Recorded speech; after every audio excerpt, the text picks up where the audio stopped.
Bismillahirrahmanirrahim. Assalamualaikum warahmatullahi wabarakatuh. Alhamdulillahi rabbil alamin. Segala puji bagi Allah, Tuhan semesta alam, yang di tangannya lah kekuasaan atas segala sesuatu, baik yang ada di langit maupun di muka bumi ini. Keselamatan dan kesejahteraan semoga tetap tercurahkan atas baginda Nabi besar Muhammad sallallahu alaihi wasallam, keluarga, sahabat dan umatnya hingga akhir zaman kelak. Pendengar yang budiman, kembali lagi kita berjumpa pada channel ini, dan harapan kita semua semoga keluarga senantiasa dalam keadaan sehat walafiat. Amin ya rabbal alamin.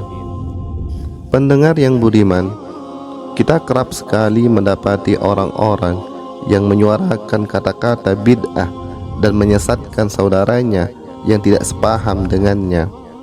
Hadis yang sering digunakan menjadi dalil bagi mereka adalah hadis yang diriwayatkan oleh Imam Muslim. Rasulullah sallallahu alaihi wasallam bersabda, yang artinya, sesungguhnya sebaik-baik perkataan adalah Al-Quran, dan sebaik-baik petunjuk adalah petunjuk Muhammad, dan seburuk-buruk perkara adalah perkara-perkara baru, dan semua bid'ah itu sesat. Kemudian di dalam riwayat An-Nasa'i dan Baihaqi ada tambahan redaksi wa kullu dhalalatin finnar, dan setiap kesesatan tempatnya di neraka. Abu Dawud dan Imam Tirmizi meriwayatkan hadis yang serupa, yang artinya, jauhilah perkara-perkara baru, sebab sesungguhnya setiap bid'ah itu adalah sesat. Juga Imam Bukhari dan Imam Muslim meriwayatkan hadis dengan redaksi yang berbeda tetapi mengandung makna yang sama, yang artinya, siapa saja yang mengadakan perkara baru yang tidak ada dasarnya, maka dia tertolak. Pendengar yang budiman, oleh sebagian kalangan, rangkaian-rangkaian hadis tersebut dijadikan dalil untuk menyebut setiap perkara yang tidak dilakukan Rasulullah adalah sebagai bid'ah dan sesat serta tertolak dan masuk neraka, dan sifatnya mutlak tanpa pengecualian. Artinya, setiap perkara baru itu bid'ah tanpa kecuali, setiap bid'ah itu sesat, dan setiap kesesatan tempatnya di neraka. Dasar mereka adalah redaksi yang digunakan Nabi, yakni kata kullu, yang artinya semuanya tanpa kecuali.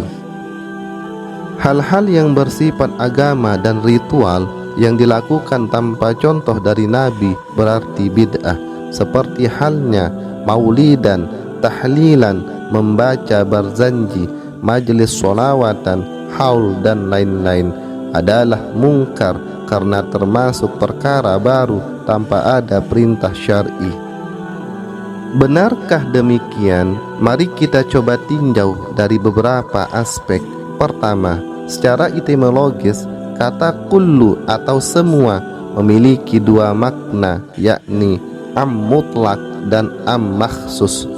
Mutlak memiliki makna semua tanpa kecuali, dan makhsus yang memiliki makna semua terkecuali atau sebagian besarnya saja. Kata kullu di dalam bahasa Arab tidak selalu berarti mutlak atau semuanya. Kata kullu terkadang berarti makhsus, yaitu sebagiannya saja. Contoh mutlak atau semua tanpa kecuali dari redaksi kata kullu di dalam Al-Quran. Kata kullu sebagai mutlak misalnya disebutkan di dalam Al-Quran surah Al-Zumar ayat 62, yang artinya Allah subhanahu wa ta'ala pencipta segala sesuatu dan Dia maha pemelihara atas segala sesuatu. Dari ayat tersebut memiliki makna bahwa Allah Subhanahu wa ta'ala adalah pencipta segala sesuatu dan Dia maha pemelihara terhadap ciptaannya. Kata kullu pada ayat tersebut memiliki makna kesemuanya karena Allah adalah pencipta dari semua makhluk yang ada. Juga dalam Al-Quran surah Al-Qasas ayat 88 yang artinya segala sesuatu pasti binasa kecuali Allah Subhanahu wa ta'ala. Dari ayat tersebut redaksi kata semua atau kullu memiliki makna keseluruhan, yakni semua makhluk akan binasa kecuali Allah Subhanahu wa ta'ala tanpa terkecuali. Kemudian dalam Al-Quran surah Ali Imran ayat 185 yang artinya setiap yang bernyawa akan merasakan mati. Dari ayat tersebut bisa diambil kesimpulan bahwa redaksi kata kullu atau semua adalah tanpa pengecualian, yakni semua makhluk yang bernyawa pasti dan wajib akan merasakan kematian.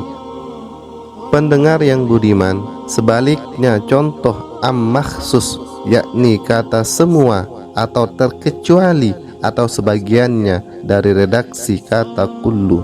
Di dalam Al-Quran terdapat kata kullu tetapi mengandung arti sebagiannya saja, seperti firman Allah dalam Al-Quran surah Al-Anbiya ayat 30 yang artinya dan kami jadikan dari air segala sesuatu yang hidup. Faktanya kita tahu tidak semua makhluk Tuhan tercipta dan hidup dari air. Contohnya malaikat dan iblis tercipta dari cahaya dan api. Maka redaksi kata kullu atau semua memiliki arti sebagiannya saja, tidak keseluruhan.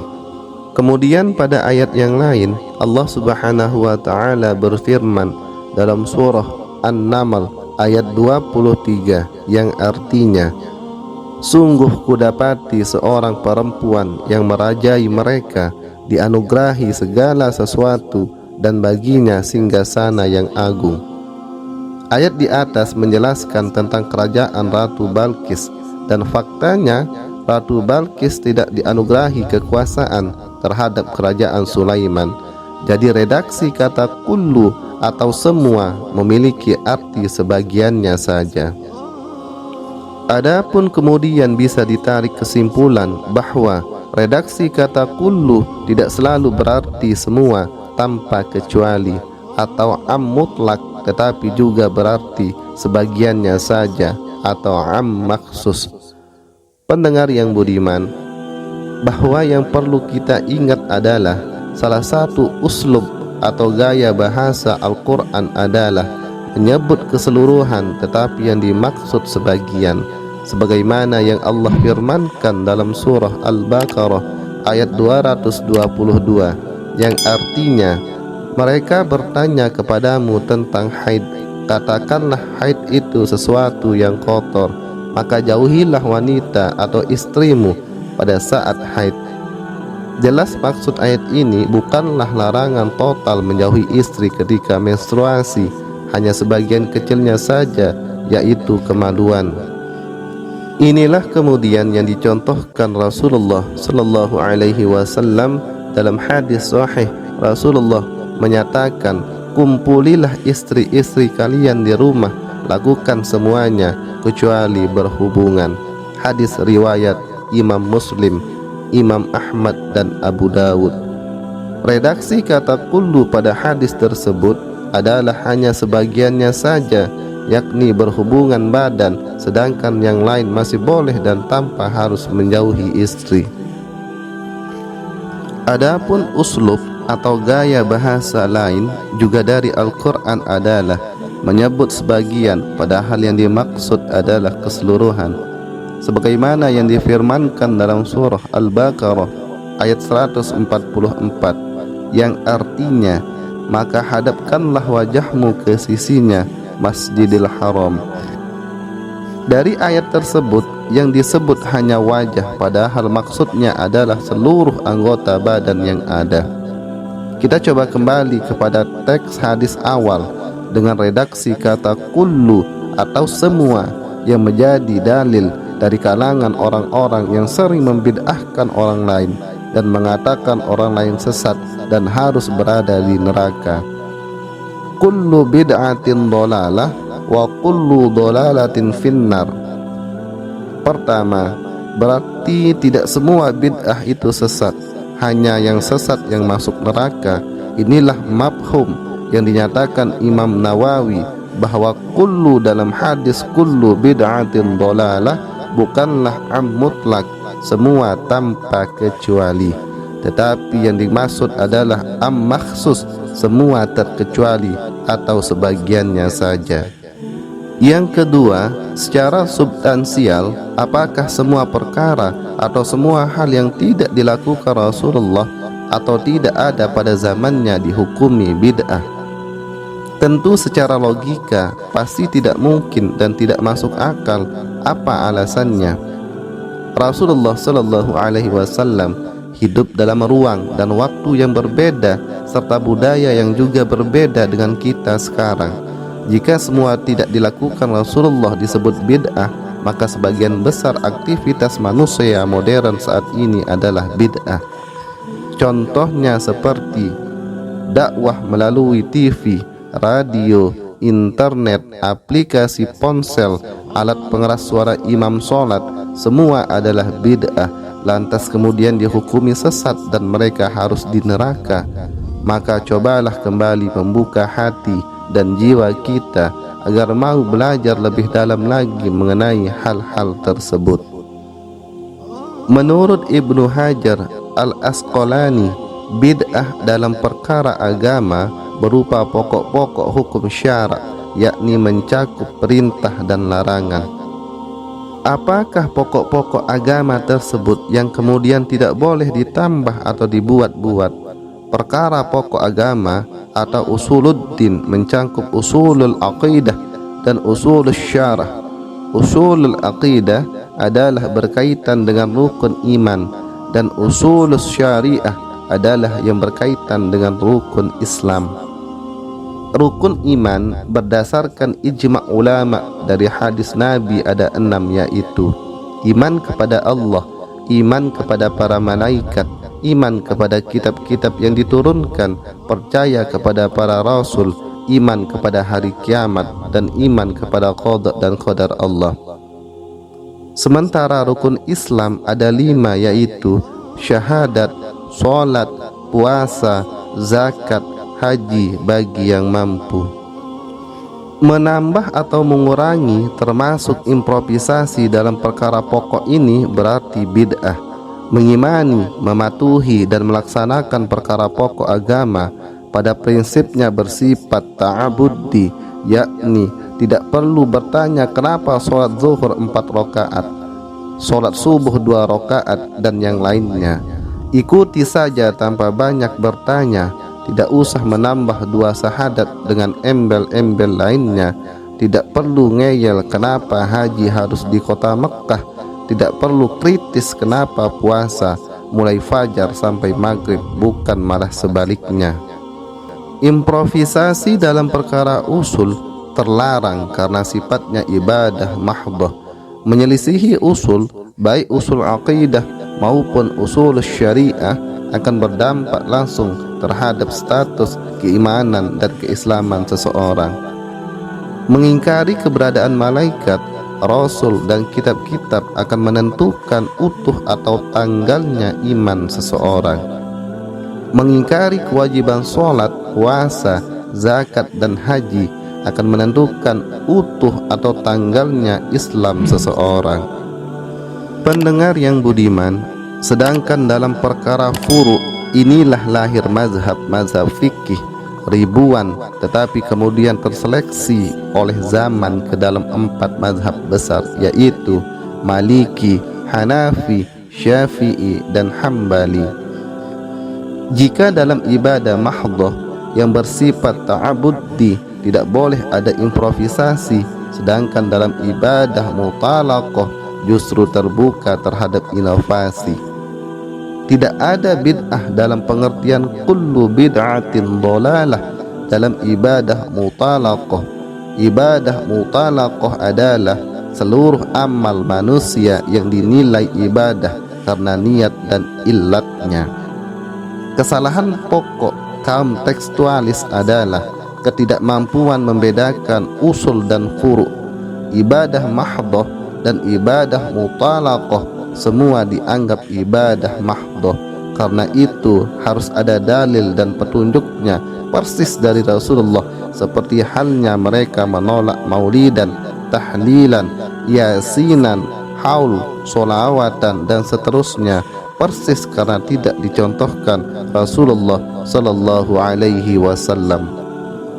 Maulidan, tahlilan, yasinan, haul, solawatan bukan ibadah mahdhah. Karena itu berlaku kaidah niat dan illat.